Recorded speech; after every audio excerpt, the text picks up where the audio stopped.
समाचार एवं विज्ञापन के लिए संपर्क करें। हाल अम्बाला से संवाददाता राजेश शर्मा की यह रिपोर्ट। इस खबर को ज्यादा से ज्यादा लाइक करें, शेयर करें, कमेंट करें।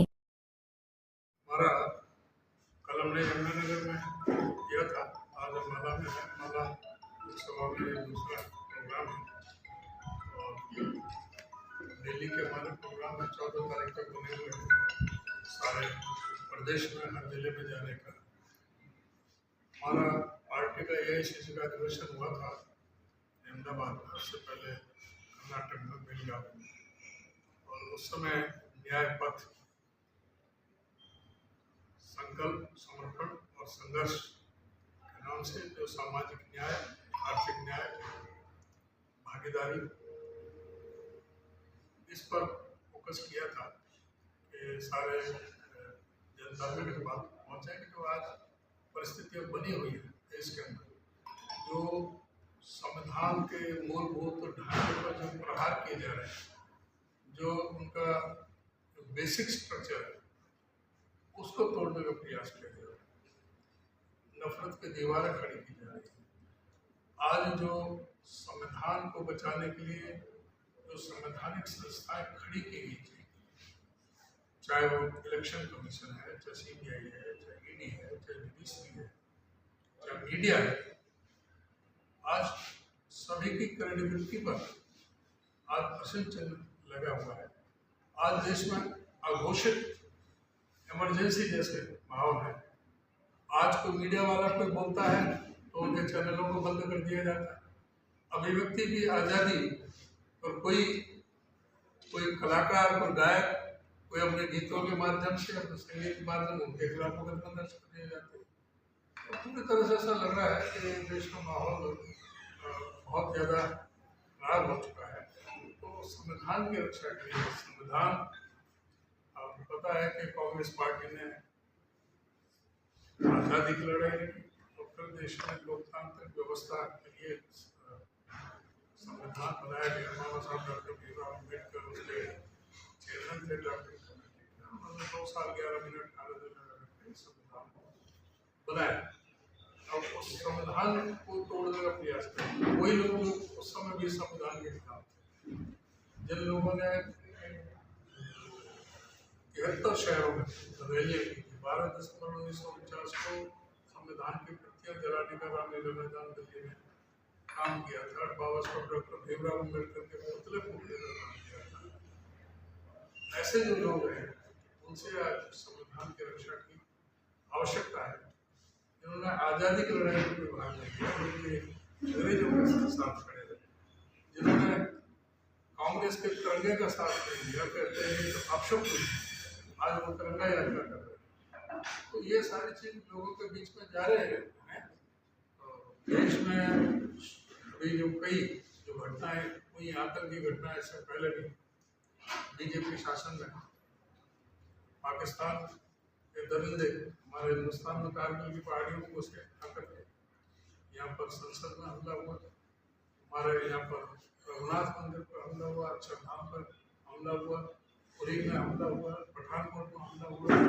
पठानकोट में हमला हुआ, ISI को, पाकिस्तान के ISI को यहाँ पर रेड कार्पेट बिछा करके उसकी जांच करने के लिए हमला हुआ हिंदुस्तान में, और जांच करेगी उसमें पाकिस्तान की एजेंसी। तो इससे बहुत देश के सम्मान को ठेस पहुंची।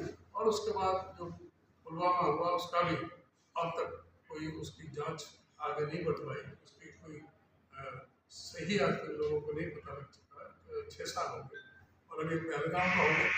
अब जिम्मेदारी जिनकी है, चूक हुई है ये तो मानते हैं, लेकिन उसमें जो चूक हुई है तो उसमें क्या एक्शन लिया, एक्शन क्या लिया, और इसके लिए जिम्मेदार कौन थे, उन पर क्या कार्रवाई की गई।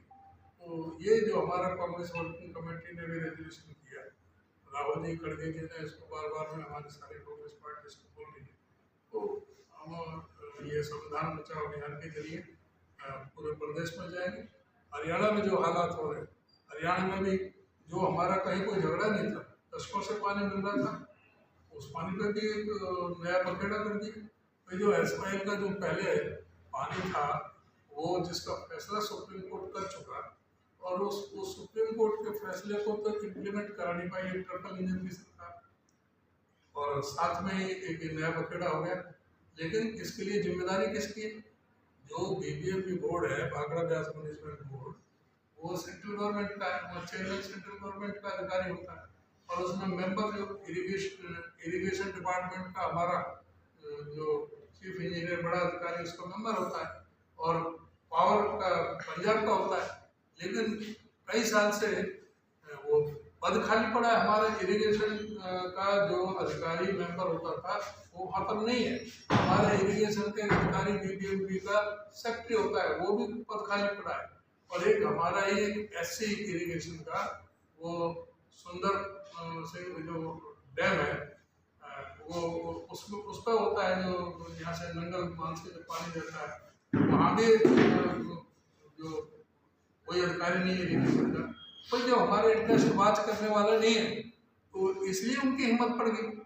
जो एक सेंटर का बोर्ड है जहाँ पर कोई, जिसमें हरियाणा का हिस्सा है, पंजाब का हिस्सा है, हिमाचल का हिस्सा है, राजस्थान का हिस्सा है, दिल्ली का हिस्सा है, और जो हमें हमेशा कभी 8,500 क्यूसेक से और 10,500 क्यूसेक तक हर साल पानी मिलता रहा है। इस बार 5,000 क्यूसेक एकदम उसको आकर के बंद कर दिया अपने कोर्स ले जा करके। इस तरह से हिम्मत पड़ी पंजाब के चीफ मिनिस्टर की, उस पर सख्ती से केंद्र सरकार को लेना चाहिए। वहाँ पर ऐसे तो जो फेडरल स्ट्रक्चर है, जो संघीय ढांचा है, उसको बहुत भारी चोट पहुँचाने का काम किया है मान सरकार ने। लेकिन उस पर एक्शन तो सेंट्रल गवर्नमेंट लेगी, और जो उनके अधीन है बीबीएमपी, और वहाँ से तुरंत जो है पंजाब पुलिस वहाँ से हटा करके पैरामिलिट्री फोर्सेस वहाँ पर करनी चाहिए, जिसका जो हिस्सा बनता है। जो टेक्निकल कमेटी है बीबीएमपी की, टेक्निकल कमेटी ने जो 23 अप्रैल को जो पानी दिया, एलोकेट किया, उसको 8,500 क्यूसेक पानी दिया हरियाणा के लिए, तो और उस पर 30 अप्रैल को बीबीएमपी बोर्ड की जो मीटिंग हुई, उस पर ठप्पा लगा, ये सही है। फिर जाकर के मुख्यमंत्री और पुलिस को ले जा करके उनको धमकाता है, चाबी छीन लेता है। वैसे तो फिर ये ऐसे थोड़ी चलेगा देश, सारा संघीय ढांचा है, तो उसमें पूरी तरह से हमने कहा कि सभी और पार्टी मीटिंग में, सर्वदलीय मीटिंग में सरकार के साथ इसमें एकदम मजबूत स्टैंड लेने की जरूरत है। हम कोई भी पानी, तो ये इसमें जो हम पानी मिलता है, इसमें 500 क्यूसेक तो हम पंजाब को ही देते हैं, जो वहाँ से चल के अपने इस हिस्से में से, और 800 क्यूसेक राजस्थान को देते हैं, 500 क्यूसेक उसको दिल्ली को देते हैं। हमारा तो प्रदेश ही रेगिस्तान बन जाएगा। तो इसलिए हम इसमें सभी दल एकजुट होकर के सरकार को कहा कि भाई कोई भी आपको लीगल एक्शन लेना है, कोई भी आपको पॉलिटिकल इशू लेना है, प्राइम मिनिस्टर से मिलना है, होम मिनिस्टर से मिलना है, वाटर रिसोर्सेज मिनिस्टर से मिलना है, जहाँ भी कहोगे हम पूरी तरह से साथ चलने के लिए है, और करके इस लड़ाई को लड़ेंगे। लेकिन हम अपना हिस्सा एक कोई भी पानी नहीं छोड़ा। इसलिए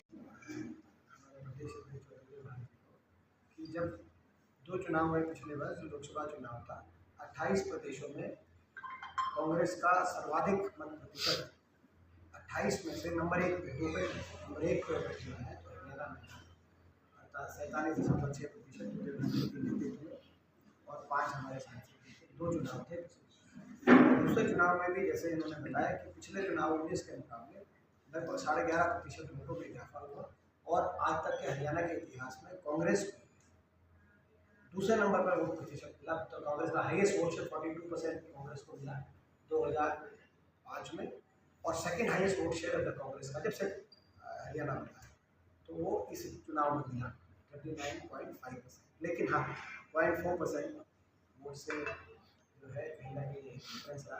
मगर अगर दोनों चुनाव में देखें, देश में सबसे अच्छा प्रदर्शन लोकसभा में रहा हरियाणा में, विधानसभा में बहुत नज़दीकी चुनाव रहा। भाजपा ने यंत्र मंत्र और सभी तरह के जो भी सत्ता का दुरुपयोग, शाम दाम भेंट, किसी तरीके से मैनेजमेंट के माध्यम से सरकार बनी, जन भावना से सरकार नहीं बनी।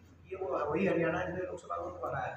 तो हमारा पहले फिर से हमारा कहना है, जन भावना की सरकार नहीं है, जन भावना की नींव पे नहीं टिकी हुई सरकार, कि मैनेजमेंट की नींव पे टिकी हुई सरकार है, और इसीलिए बराबर का विपक्ष है। हम अपनी जिम्मेदारी निभाएंगे, और इस सरकार हर वर्ग की एक लड़ाई सरकार के समक्ष लड़े, पहली बात। दूसरी बात, यहाँ शॉर्ट में क्योंकि आसानी बात अध्यक्ष जी ने कही दी है, वाटर की जहाँ